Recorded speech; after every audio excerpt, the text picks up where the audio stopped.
Bismillah. Assalamualaikum warahmatullahi wabarakatuh. Alhamdulillahi rabbil alamin. Lahul hamdul hasan wa thana'ul jamil. Wa ashhadu an la ilaha illallah wahdahu la sharika lah. Yaqulul haqqa wa huwa yahdis sabil. Wa ashhadu anna Muhammadan 'abduhu wa rasuluh. Sallallahu alaihi wa ala alihi wa sahbihi wa sallama tasliman katsira. Hadirin kaum muslimin rahimanillah wa iyyakum. Puja dan puji syukur kehadirat Allah Subhanahu wa taala. Pada kesempatan malam hari ini kita kembali dipertemukan oleh Allah Subhanahu wa taala dalam salah satu rumah Allah yang mulia ini, dalam rangka At-Tadarus, ya, kita belajar bersama mempelajari hadis-hadis Rasulullah sallallahu alaihi wasallam yang terkumpul dalam kitab Riyadhus Shalihin. Waffaqanillah wa iyyakum. Salawat dan salam semoga senantiasa tercurah teruntuk Nabi besar kita dan panutan kita, Nabi Muhammad sallallahu alaihi wa ala alihi wa sahbihi wa sallama tasliman katsira, para keluarganya dan para sahabatnya dan para pengikutnya hingga hari kiamat kelak. Hadirin kaum muslimin rahimanillah wa iyyakum. Pada kesempatan malam hari ini insyaallah kita akan melanjutkan pembahasan kita kepada hadis yang ke-26.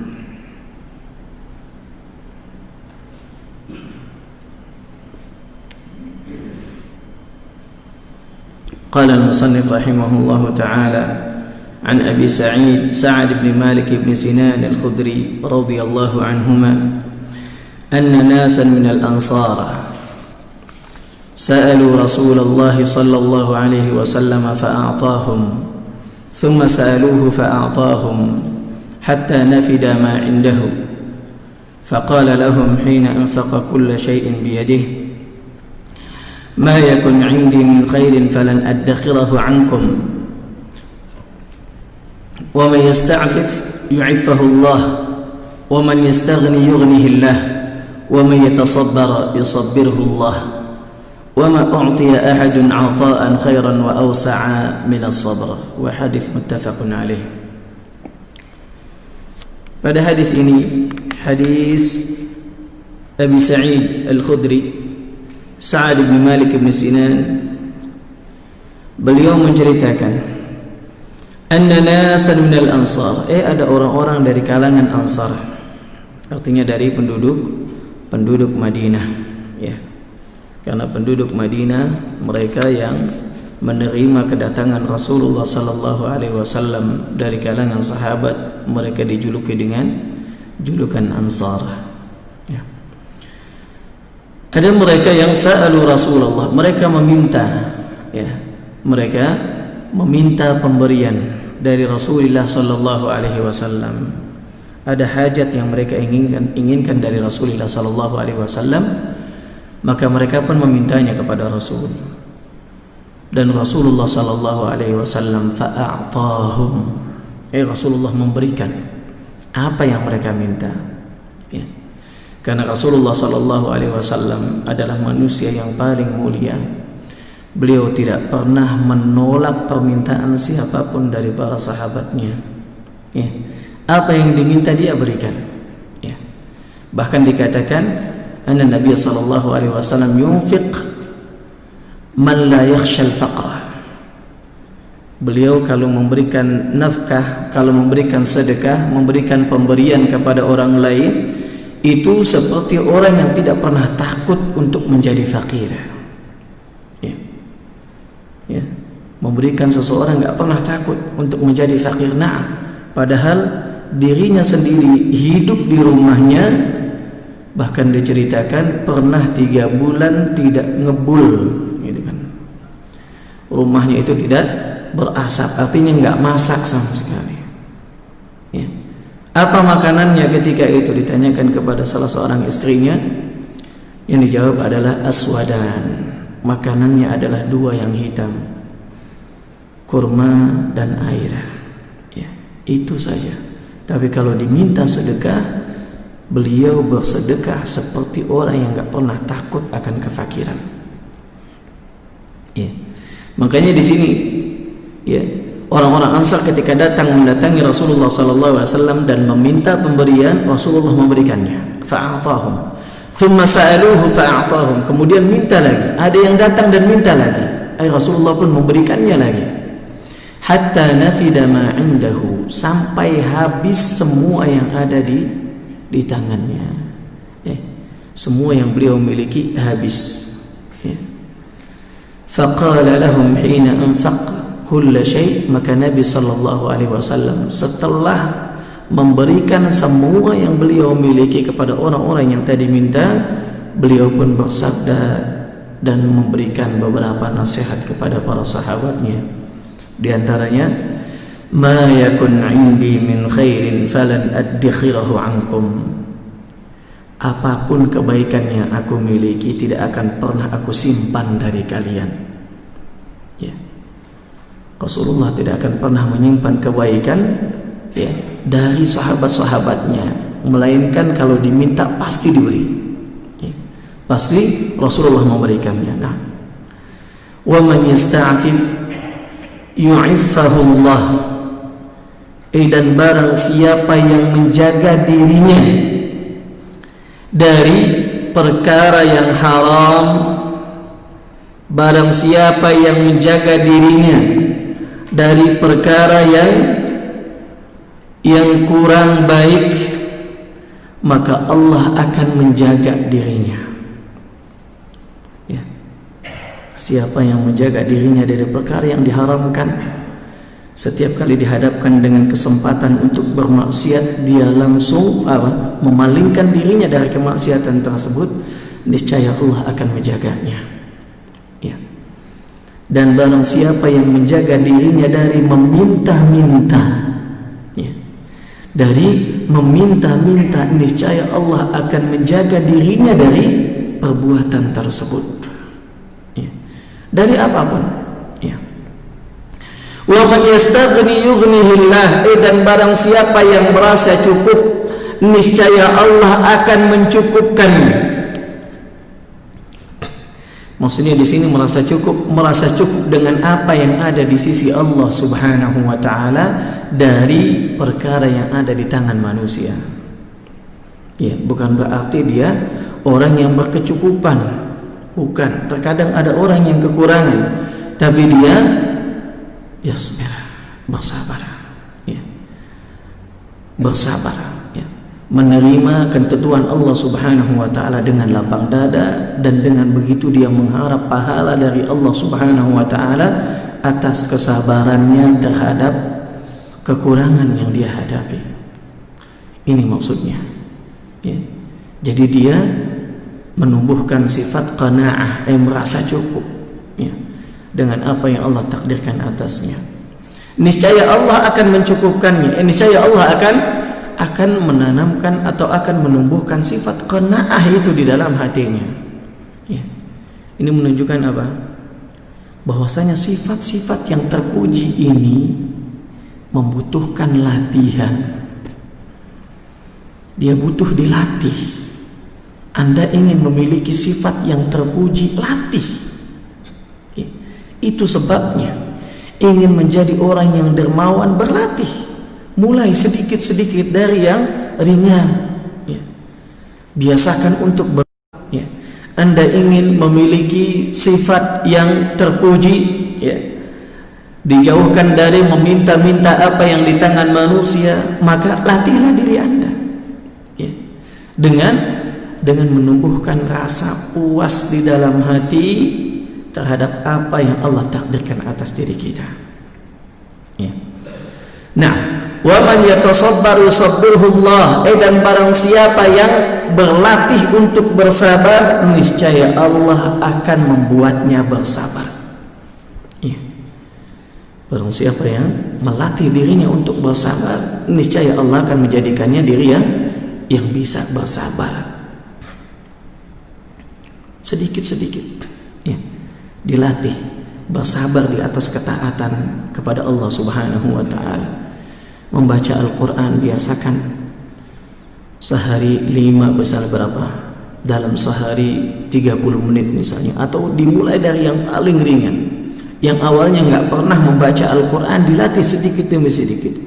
Dibiasakan sehari itu minimal ba'da sholat subuh, ba'da sholat fajar misalnya, membaca Al-Qur'an 10 menit, tapi rutin ya. Terus ya. Besok demikian, berlangsung selama 1 pekan. Pekan keduanya ditambah lagi jadi 15 menit ya. Ditambah lagi jadi 20 menit. Setelah itu ditambah lagi, bukan cuma ba'da sholat fajar, tapi juga pada sholat zuhur misalnya di tempat kerja, kemana-mana bawa mushaf ya. Lagi istirahat sebentar, baca 5 menit saja, cuma sekedar baca ya. Itu butuh latihan, bersabar di atasnya. Awalnya sulit, lama-kelamaan dengan izin Allah, Allah akan membuat diri kita menjadi orang yang sabar dan menjadi mudah kondisi yang semacam itu ya. Begitu juga bersabar dari kemaksiatan kepada Allah Subhanahu wa ta'ala, yang pada awalnya dia sulit untuk menundukkan pandangan ya, karena di tempat kerjanya misalnya orang-orang banyak yang tidak kondisinya tidak kondusif, membaur antara laki-laki dengan perempuan, yang perempuannya tidak menjaga auratnya dan lain sebagainya, jadi sulit dia menundukkan pandangan. Latih sedikit demi sedikit ya. Sedikit demi sedikit dilatih ya. Awalnya mungkin akan canggung, ente kenapa ngomong sama aneh kok ngelihatnya ke meja begitu kan, ngomong sama aneh tapi ngelihatnya ke meja, ke lantai dan lain sebagainya, akan diejek dan lain sebagainya. Itu di awal. Lama-kelamaan mereka akan terbiasa, oh si fulan kalau ngomong memang demikian, kalau ngomong dengan lawan jenis dia memang demikian misalnya. Apalagi khususnya orang-orang yang tidak menutup auratnya misalnya, dideketin dia menjauh gitu kan, orang di sampingnya dia pindah ke tempat yang lain ya. Dilatih. Ketika kita terbiasa melakukan itu, maka di lain waktu ketika dihadapkan dengan kondisi-kondisi yang semacam itu, diri ini sudah spontan untuk melakukan yang dapat menjauhkan dirinya dari perkara yang mengundang murka dari Allah Subhanahu wa taala ya. Wa ma u'tiya ahadun 'ata'an khairan wa awsa'a min as-sabr. Dan tidaklah seseorang dikaruniakan sesuatu yang lebih baik dan lebih luas daripada kesabaran ya. Karunia yang paling besar yang dikaruniakan kepada seorang anak manusia adalah sabar ya. Hadirin kaum muslimin rahimanillah wa iyyakum, kesabaran itu, akhlak yang terpuji ini, selain kita melatih diri kita untuk dapat melakukannya, maka hal yang paling pertama yang harus kita perhatikan adalah kita minta kepada Allah Subhanahu wa ta'ala. Minta, latihan itu sebabnya, dan meminta kepada Allah juga merupakan sebab ya. Karena di sini dibilang man yasta'fif yu'iffuhullah, yu'iffuhullah, barang siapa yang menjaga dirinya, Allah akan menjaganya ya. Artinya kita minta sama Allah Subhanahu wa ta'ala agar diri kita dijaga. Mau jadi orang yang bersabar ya. Ditimpa musibah dia bilang alhamdulillah ala kulli hal. Ditimpa kesenangan dia bilang alhamdulillahilladzi bi ni'matihi tatimmu shalihat ya. Semuanya. Yang buruk dia bilang alhamdulillah, yang baik dia bilang alhamdulillah. Semua itu kita minta kepada Allah Subhanahu wa ta'ala agar diri ini menjadi lapang hatinya ya. Setiap kali ada sesuatu yang tidak enak, maka kita dimudahkan oleh Allah Azza wa Jalla untuk menghadapinya tanpa melakukan sesuatu yang mendatangkan murka dari Allah Subhanahu wa ta'ala ya. Makanya di antara doa yang disebutkan oleh orang-orang yang diuji, bertemu dengan musuh yang lebih berat dari kekuatan mereka, mereka katakan Rabbana afrigh alaina sabra wa thabbit aqdamana wansurna 'alal qaumil kafirin. Ya Allah, ya Rabb kami, afrigh alaina sabra, penuhilah hati kami ini dengan kesabaran, wa tsabbit aqdamana, dan teguhkanlah kaki-kaki kami ini, ya, wansurna 'alal qaumil kafirin, dan tolonglah kami, ya, berikanlah kemenangan kepada kami atas orang-orang yang kafir. Ya. Artinya kesabaran itu kita minta, ya. Kesabaran itu kita minta, karena dia hakikatnya adalah karunia dari Allah subhanahu wa ta'ala. Sebagaimana iman, Islam, tawakal, pengharapan yang penuh hanya kepada Allah, itu semuanya karunia. Ya. Orang bisa betul-betul menyandarkan segala urusannya hanya kepada Allah, itu sekali lagi merupakan karunia dari Allah subhanahu wa ta'ala. Orang bisa bersabar, orang bisa bersyukur, itu semuanya karunia, bukan karena kehebatan kita, ya. Semata-mata karunia dari Allah subhanahu wa ta'ala. Makanya dikatakan wa ma u'tiya ahadun, seseorang tidaklah diberikan. Siapa yang memberi di sini? Siapa yang memberi di sini? Allah, ya. Allah subhanahu wa ta'ala yang memberikan, ya. Seseorang tidaklah diberikan sesuatu yang lebih baik dan lebih luas daripada kesabaran. Hadirin kaum muslimin rahimanillahu wa iyyakum. Jadi ketika kita ingin memiliki akhlak-akhlak yang mulia ini, ya, terjaga dari perkara yang diharamkan, memiliki sifat qanaah, memiliki sifat sabar, yang pertama kali harus kita lakukan adalah kita minta kepada Allah subhanahu wa ta'ala. Kemudian yang kedua adalah kita melatih diri kita untuk bisa bersabar, baik bersabar di atas ketakwaan, di atas amal soleh, maupun bersabar dari kemaksiatan, maupun bersabar dari segala macam takdir Allah subhanahu wa ta'ala yang tidak mengenakan. Qala al-musannif rahimahullahu ta'ala, hadis yang ke-27, an Abi Yahya Suhaib bin Sinan radhiyallahu anhu qala Rasulullah sallallahu alaihi wasallam ajaban li amril mu'min inna amrahu kullahu lahu khair wa laysa dhalika li ahadin illa lil mu'min in asabathu sarra syakara fakana khairan lah wa in asabathu dharra sabara fakana khairan lah. Rawahu Muslim. Hadis dari Abu Yahya. Abu Yahya ini adalah kunyah, ya. Kunyahnya siapa? Suhaib, ya. Suhaib ibn Sinan yang dikenal dengan Suhaib Ar-Rumi, ya. Suhaib Ar-Rumi, ya. Ya, karena dia dikenal dari bangsa Romawi, ya. Nah, radhiyallahu anhu qala, ada kisah yang menarik dari Suhaib Ar-Rumi ini, ya. Beliau ini termasuk sahabat yang bukan dari kalangan Arab, ya.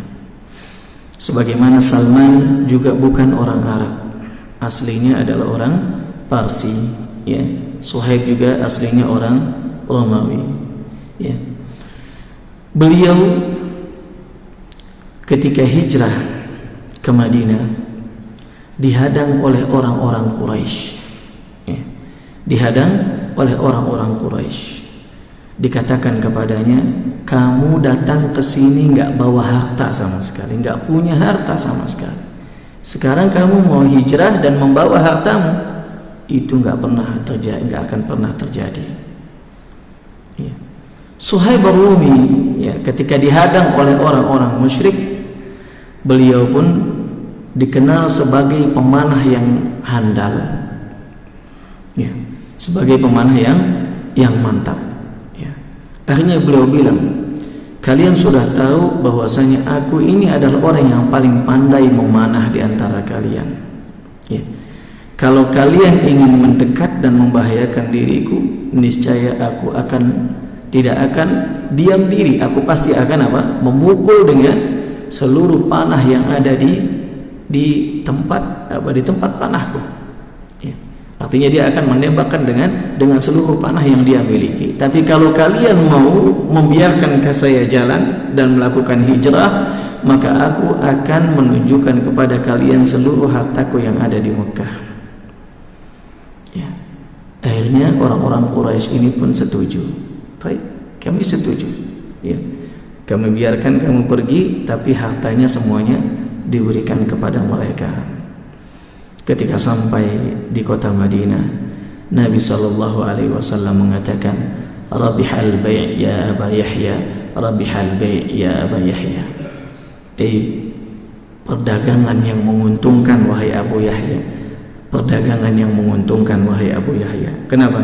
Karena dia sudah menjual seluruh harta yang dia miliki, ya, untuk dapat hijrah ke Madinah bersama Nabi sallallahu alaihi wasallam.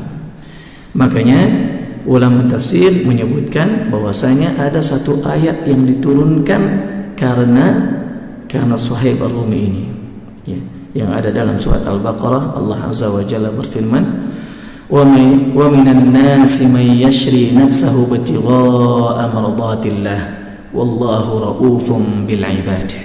Kata Allah Azza wa Jalla, di antara manusia ada orang-orang yang mengorbankan dirinya, ya, untuk mendapatkan keridhaan dari Allah Subhanahu wa taala. Ya. Dikatakan oleh ulama mufassirin, ayat ini turun karena Suhaib Ar-Rumi. Nah, wallahu a'lam. Qala Rasulullah sallallahu alaihi wasallam, artinya beliau sudah diuji, ya. Diuji untuk bersabar, ya. Bersabar mengorbankan seluruh yang dia miliki demi menjaga agamanya, ya. Di antara hadis yang beliau riwayatkan adalah hadis ini yang begitu agung dan dijadikan sebagai sandaran, ya. Kata Rasulullah sallallahu alaihi wasallam, ajaban li amril mu'min, alangkah menakjubkan perkara orang-orang yang beriman, ya. Takjubnya di sini, takjub Rasulullah sallallahu alaihi wasallam di sini karena kebaikan dan karena keindahan, ya. Alangkah bagusnya, ya, alangkah menakjubkannya perkara orang-orang yang beriman. Inna amrahu kullahu lahu khair, bahwasanya semua urusannya menjadi kebaikan baginya, ya. Wa laysa dzalika li ahadin illa lil mu'min, dan hal itu tidaklah terjadi kecuali buat orang-orang yang beriman. In asabathu sarra syakar, apabila ditimpa dengan kesenangan dia bersyukur. Fakana khairan lah, maka kesenangan itu pun menjadi baik baginya.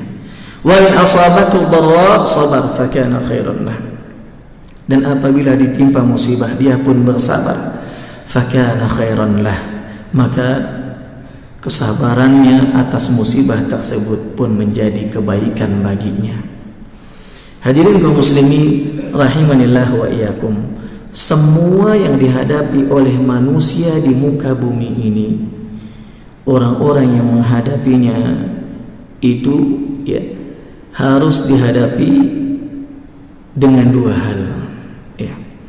Orang beriman menghadapi setiap kejadian yang ada di muka bumi ini dihadapi dengan dua hal, baik itu dengan sabar maupun dengan syukur, ya. Kalau tidak sabar ya syukur, kalau tidak syukur ya sabar, kedua-duanya, ya. Nah, makanya Allah Subhanahu wa taala menyebutkan, inna fi dzalika laayatin likulli sabbarin syakur, ya. Sesungguhnya pada yang demikian itu merupakan tanda-tanda kekuasaan Allah Subhanahu wa taala bagi orang-orang yang banyak bersabar dan juga banyak bersyukur, ya. Karena setiap kejadian di muka bumi ini dihadapi dengan dua hal tersebut, ya. Yang buruk dihadapi dengan sabar, yang baik dihadapi dengan bersyukur, ya. Dan kenapa didahulukan yang bersabar daripada yang bersyukur? Ya, ada yang bilang karena manusia diciptakan dalam kondisi yang sulit. Kata Allah Azza wa Jalla, wa laqad khalaqnal insana fi kabad.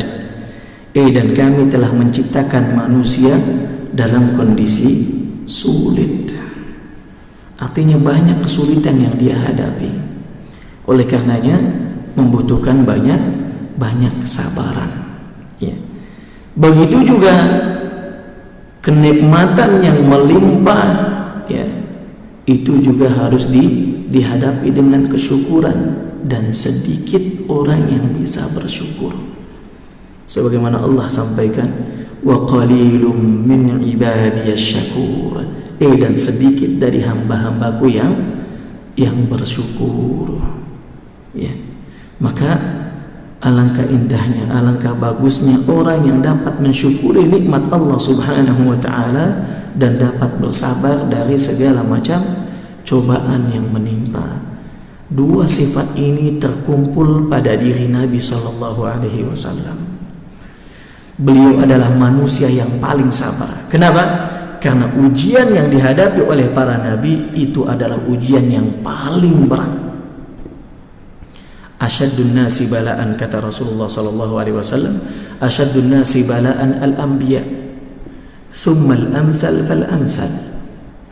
Orang yang paling berat balaknya, ujiannya adalah para nabi, kemudian yang setelahnya dan yang setelahnya. Ya. Ujiannya paling berat, nah. Ya. Tapi juga selain beliau orang yang paling sabar, diriwayatkan bahwasanya beliau melaksanakan sholat qiyamul lail sampai bengkak-bengkak kakinya. Aisyah radhiyallahu anha yang melihat Rasulullah melakukan qiyamul lail sampai bengkak-bengkak kakinya mengatakan, ya Rasulullah, bukankah Allah telah mengampuni dosamu yang lalu maupun yang akan datang? Ya. Rasulullah sallallahu alaihi wasallam pun menjawab, ya Aisyah, halla akunu 'abdan syakura. Wahai Aisyah, tidakkah aku pantas menjadi hamba yang banyak bersyukur? Subhanallah. Ya. Dikarenakan beliau sudah mendapatkan jaminan itu, ya, mendapatkan karunia itu yang besar, diampuni dosa yang lalu maupun yang akan datang, maka beliau pun menjadi orang yang paling banyak bersyukur kepada Allah subhanahu wa ta'ala. Hadirin kaum muslimin rahimanillah wa iyyakum. Ya. Jadi cobaan yang berat itu bukan berarti seseorang tidak melihat kenikmatan yang Allah karuniakan kepada dirinya. Ya. Tidak mesti. Ya. Terkadang orang ketika banyak dicoba oleh Allah subhanahu wa ta'ala, dia merasa orang yang paling merana, gak pernah ada kenikmatan yang nyangkut di dirinya. Ini masalah. Ya. Ya, ini masalah. Ini menunjukkan bahwasanya dia tidak pernah bersabar atas ujian tersebut. Jangankan bersabar, syukur saja juga tidak pernah. Makanya hidup yang dihadapi semakin lama semakin sempit. Adapun orang-orang yang menyaksikan kenikmatan dari Allah Subhanahu wa taala, sesuatu yang kelihatannya remeh di mata orang-orang yang tidak melihat, menyaksikan kenikmatan Allah, sungguh dia adalah sesuatu yang besar di mata orang-orang yang dapat melihat karunia dan nikmat dari Allah Subhanahu wa taala. Satu contoh sederhana, Hasan Al-Basri rahimahullahu taala. Beliau mengatakan, sesungguhnya setiap istighfar itu membutuhkan istighfar yang lain setelahnya. Kenapa? Karena istighfar itu adalah karunia dan nikmat dari Allah Subhanahu wa taala kepada seorang hamba. Ketika lisannya dapat mengucapkan astaghfirullah, ketahuilah itu nikmat dari Allah. Kenapa? Karena dengan kalimat tersebut dosa-dosanya akan dihapuskan oleh Allah Subhanahu wa taala. Bukankah itu nikmat? Itu kenikmatan. Ya.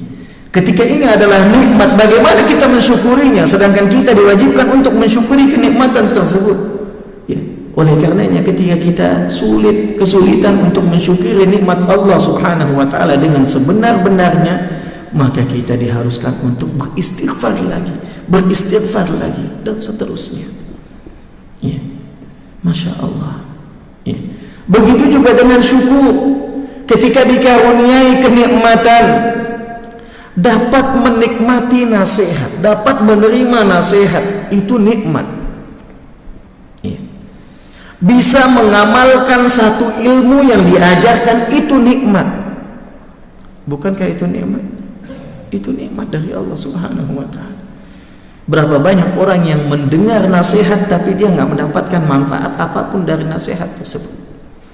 Berapa banyak orang yang menghafal tapi dia nggak bisa mengambil manfaat dari apa yang dia hafal tersebut karena dia nggak bisa mengamalkannya. Ya. Makanya ketika ada orang yang bisa mendapatkan manfaat dari sebuah nasihat, artinya setelah dinasihati dia berpikir dan mau berubah untuk melakukan yang lebih baik.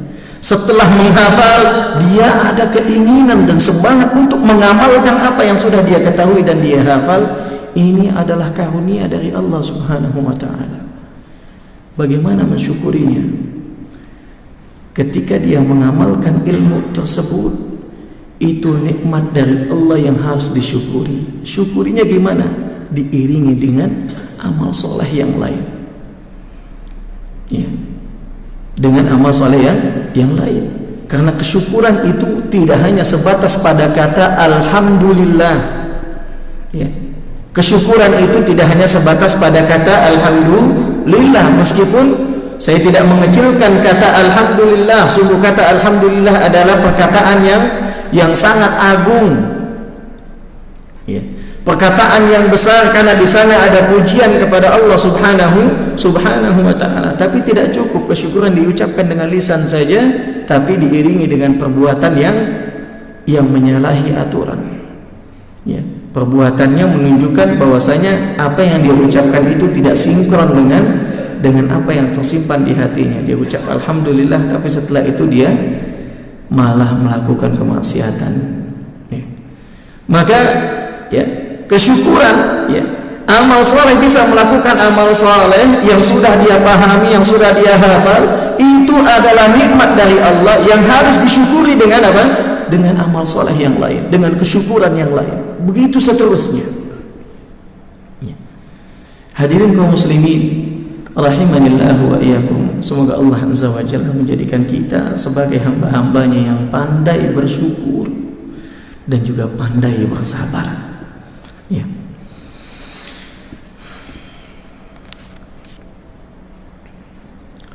Hadis yang ke-28, an Anas radhiyallahu anhu qala lamma thaqala an-nabiy sallallahu alaihi wasallam ja'ala yataghashahu al-karb faqalat Fatimah radhiyallahu anha wa karba abatah faqala ليس على أبيك كرب بعد اليوم فلما مات قالت يا أبتاه أجاب ربا دعاه يا أبتاه جنة الفردوس مأواه يا أبتاه إلى جبريل ننعاه فلما دفن قالت فاطمة رضي الله عنها أطابت أنفسكم أن تحثوا على رسول الله صلى الله عليه وسلم التراب. حديث رواه البخاري. Hadis Anas bin Malik radhiyallahu anhu. Itu sudah azan? Udah. Baik, kita dengarkan azan dulu. Fadhal.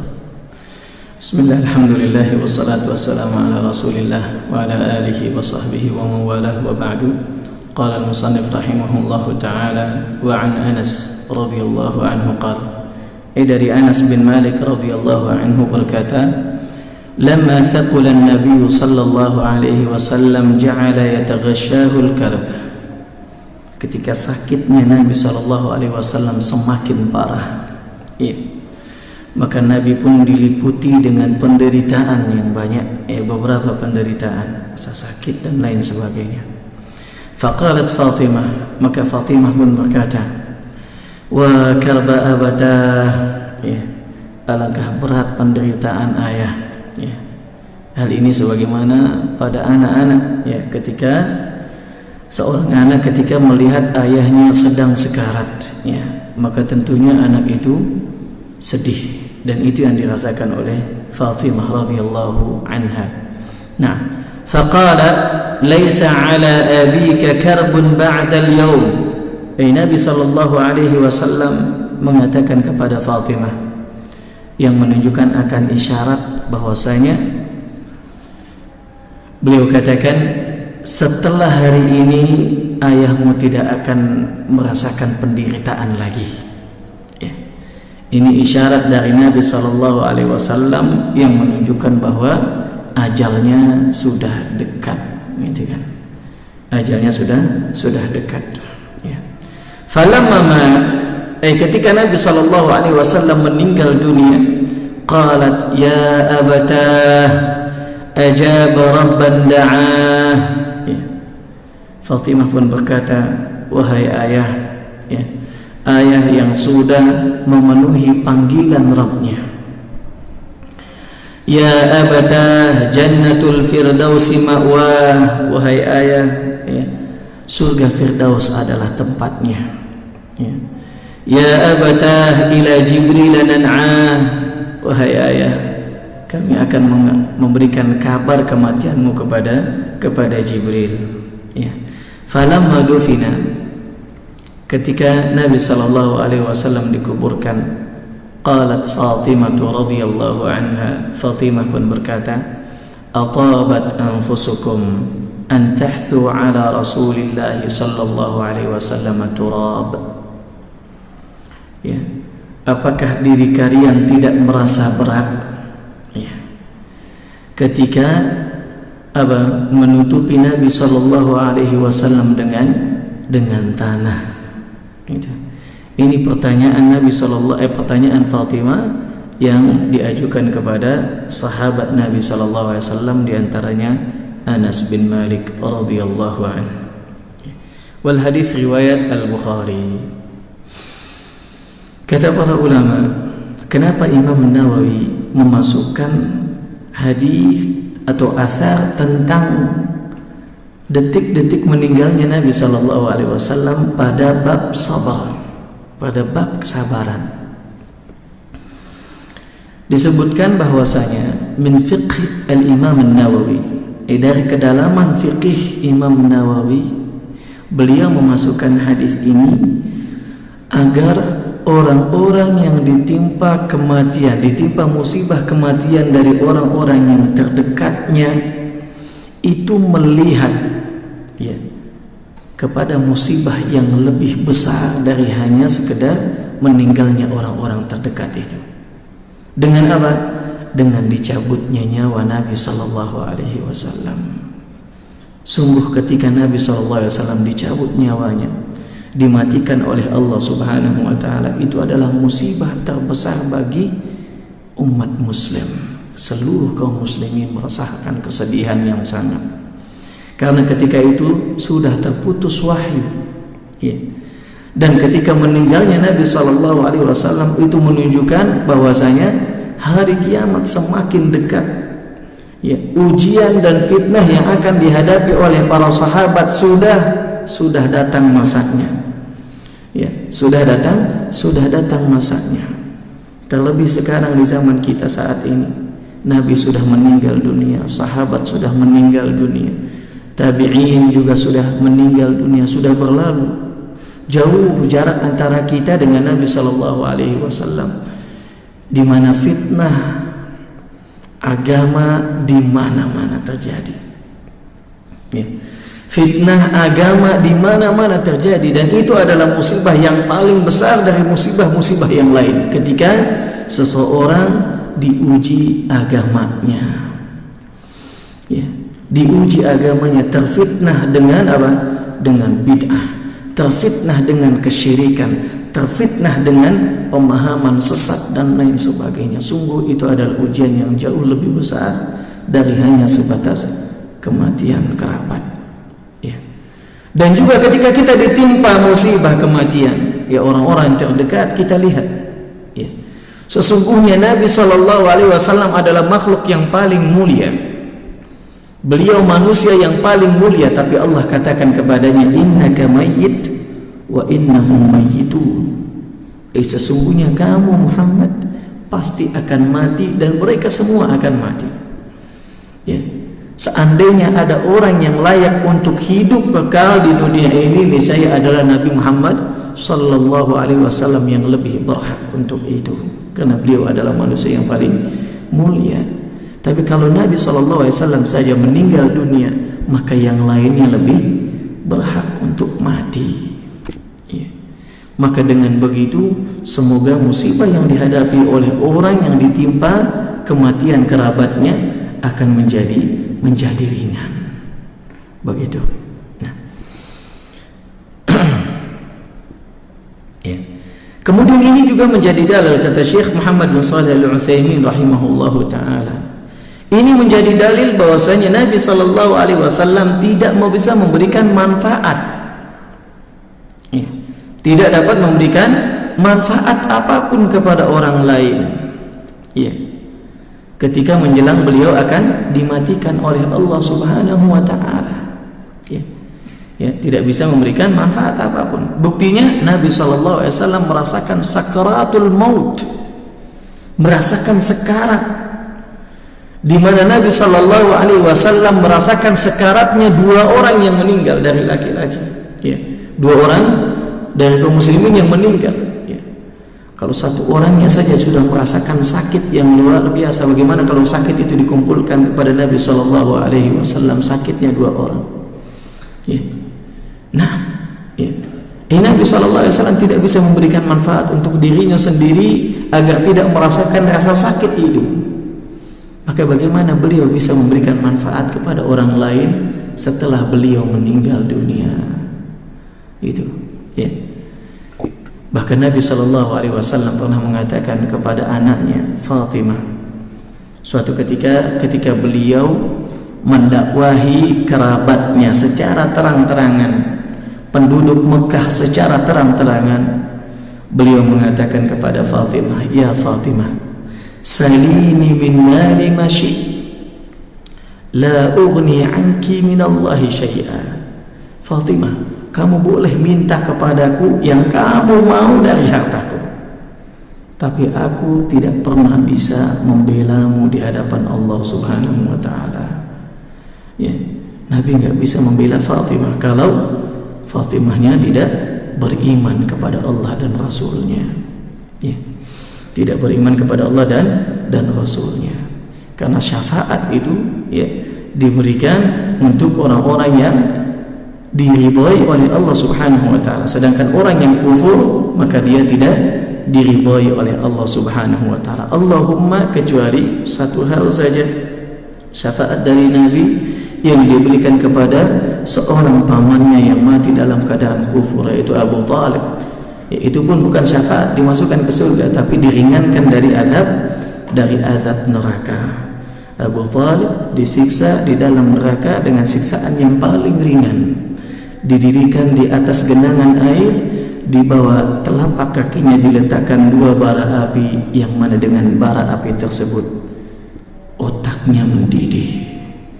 Itu siksaan yang paling ringan di neraka. Bagaimana dengan siksa yang paling berat? Hadirin kaum muslimin rahimanillah wa iyyakum. Dan pada hadis ini juga menjadi dalil bahwasanya keturunan Nabi sallallahu alaihi wasallam yang masih hidup setelah meninggalnya Nabi sallallahu alaihi wasallam adalah Fatimah. Ya, satu orang saja dari sekian banyak anak-anaknya. Ya, dari sekian banyak anak-anak Nabi sallallahu alaihi wasallam yang tersisa ketika beliau akan meninggal dunia, hanya tinggal Fatimah. Itu artinya cobaan yang dihadapi oleh Nabi sallallahu alaihi wasallam begitu berat, luar biasa. Bukan satu, dua, tiga orang anak yang meninggal, tapi lebih dari itu. Ya. Maka ini juga menjadi apa? Menjadi penghibur bahwasanya cobaan yang Anda hadapi belum apa-apa bila dibandingkan dengan cobaan yang menimpa Rasulullah sallallahu alaihi wasallam. kita cukupkan sampai di sini. Insyaallah akan kita lanjutkan pada kesempatan yang lain. Semoga Allah memberkahi apa yang kita pelajari pada malam hari ini. Wassallallahu ala nabiyyina Muhammadin wa ala alihi wa sahbihi wasallam. Subhanakallahumma bihamdik asyhadu an la ilaha illa anta astaghfiruka wa atubu ilaik. Wassalamualaikum warahmatullahi wabarakatuh.